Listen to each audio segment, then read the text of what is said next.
Why do victims of workplace bullying stay silent? That is one of the areas that surfaced from my research. And what I found will change how you see every quiet person around you. Welcome to Season 2 of The Belonging Advantage.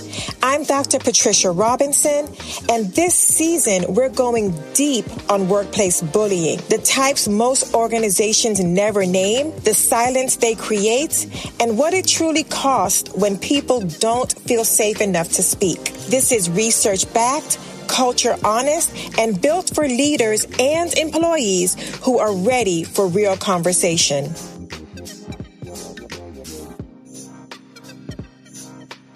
Hey everyone, welcome to The Belonging Advantage. Season 2 is kicking off and promises to be quite an engaging and thought-provoking season. I'm your host, Dr. Patricia Robinson, and this is episode 6 of the series, The Research Speaks. We've been asking the wrong question about workplace bullying. Everyone wants to know why bullies do what they do, but my research, the first empirical study of its kind in the Cayman Islands, made me ask something far more important. What are the perceptions of those on the receiving end? In this episode, I'm discussing the research finding on why do victims stay silent. And what I found will change how you see every quiet person in your workplace. Let's get into it. Before we get into the research findings, I want to take a moment to do something that I think most conversations about workplace bullying skip over.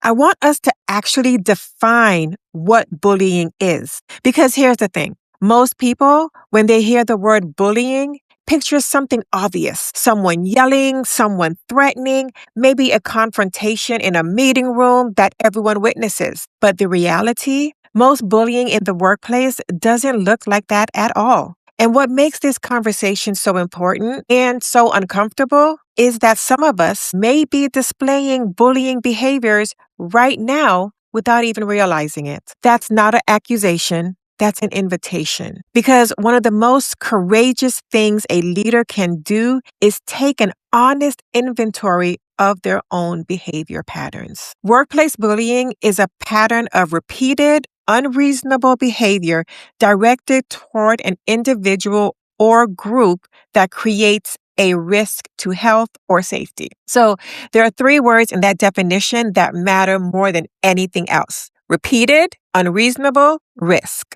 It's not just a single bad day. It's not one harsh comment. It's a pattern that over time makes someone feel unsafe, physically, emotionally, or psychologically, in the place they spend more of their waking hours. So let's take a look at some different types of bullying, first and foremost, right?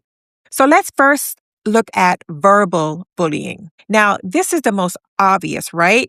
It consists of insults, name-calling, harsh or demeaning feedback, or constantly criticizing someone's work in front of others. But here's where it gets subtle. Verbal bullying also includes sarcasm that's used as a weapon, jokes at someone's expense that everyone knows are just jokes, and dismissive language like, that's a terrible idea, or I don't know why I even ask you.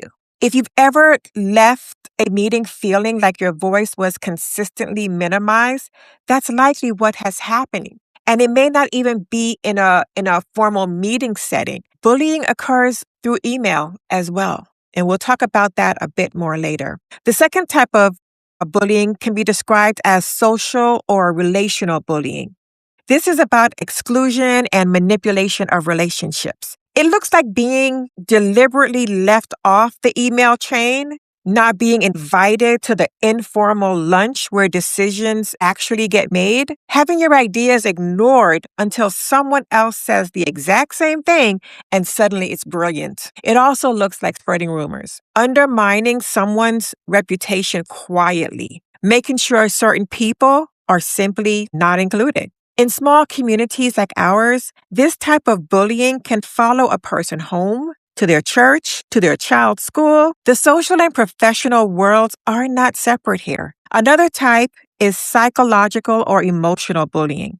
This is often the hardest to name because it targets a person's sense of reality. It includes gaslighting, making someone question their own experience. That never happened. Oh, you're too sensitive. Everyone else is fine with how things are. I'm sure you've all heard something of that sort. It includes setting impossible standards and then punishing failure. It includes micromanaging to the point where the message becomes, I don't trust you, and I want you to feel that every day. It also includes withholding information that someone needs to do their job and then holding them accountable for not doing it. The next type is what I call power-based bullying, and this one is particularly relevant in workplace context. This is when someone uses their positional authority, their social capital, or their access to resources to control or intimidate another person. It can look like a manager threatening someone's job security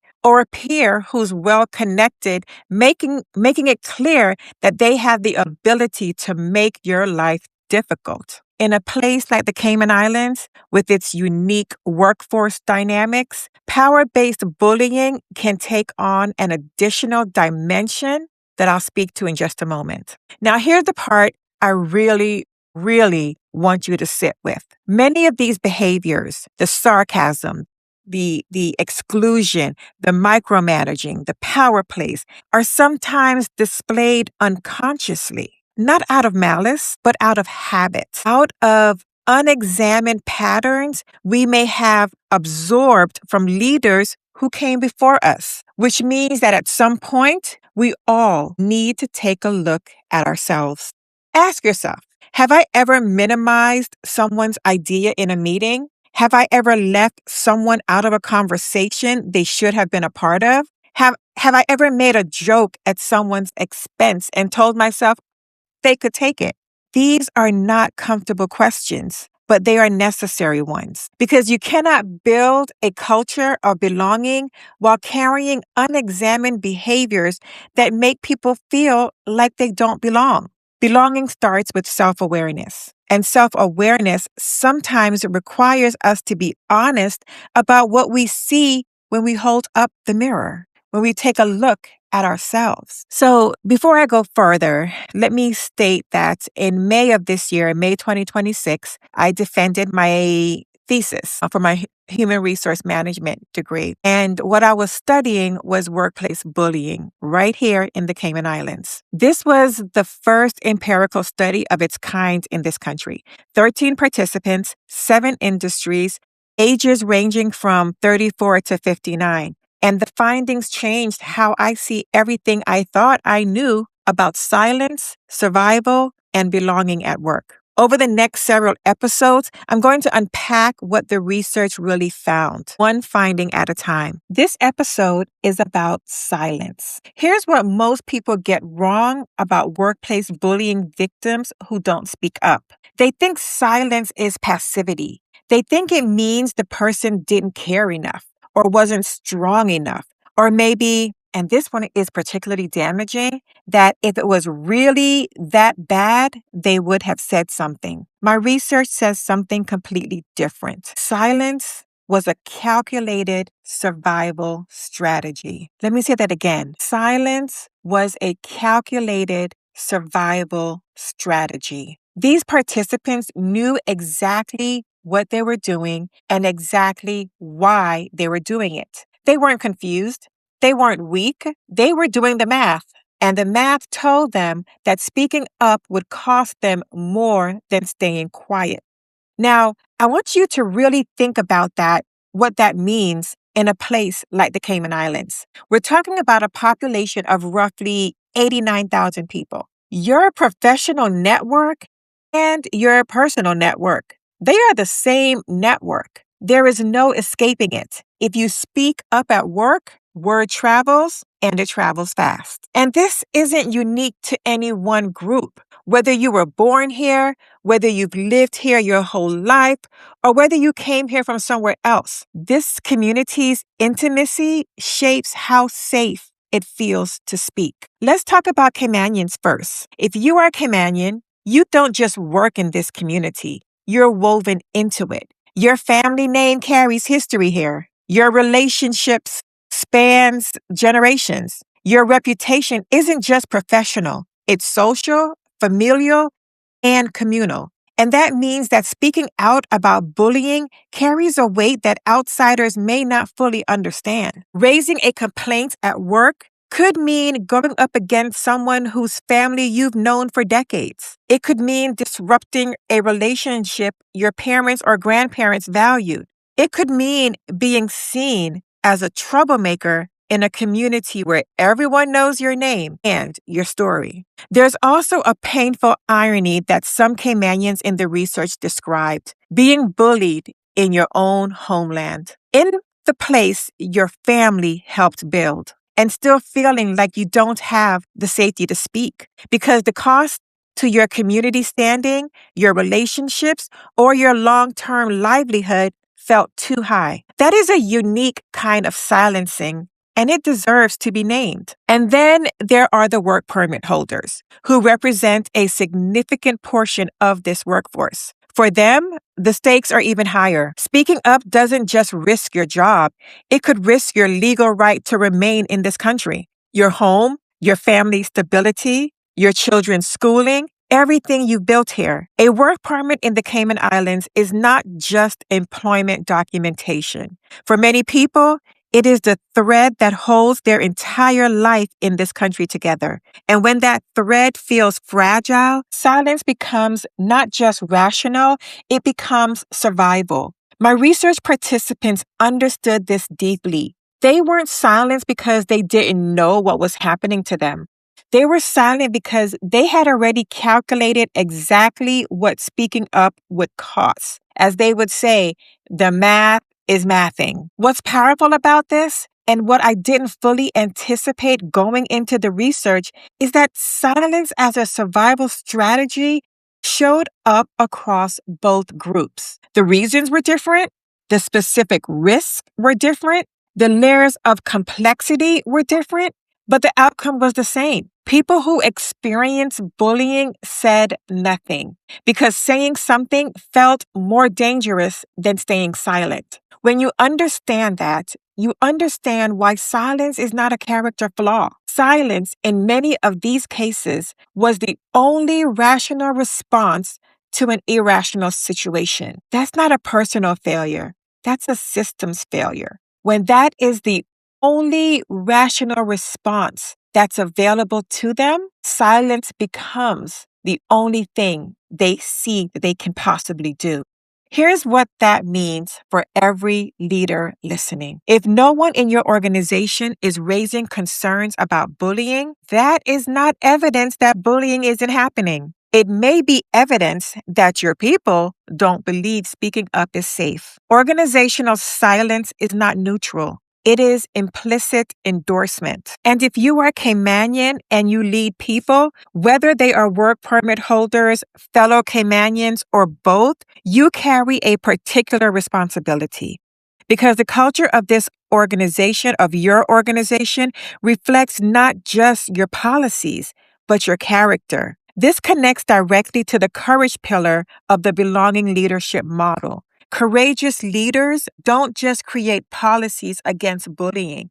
They create environments where people actually believe it's safe to use those policies. It's developing trust. That takes more than a handbook. It takes consistent, visible, trustworthy behavior over time. Silence in the workplace is not something that happens in a vacuum. It happens because systems, relationships, and power dynamics make it the safest choice available. Your job as a leader is not to demand that people speak. It's to build the kind of culture where speaking doesn't feel like a risk. In the next episode, we'll go deeper into another finding from the research. As part of our series, The Research Speaks. Until then, take inventory of your behaviors, of your culture, of the silence in your organization, and ask yourself, what is that silence trying to tell you? This episode was about silence.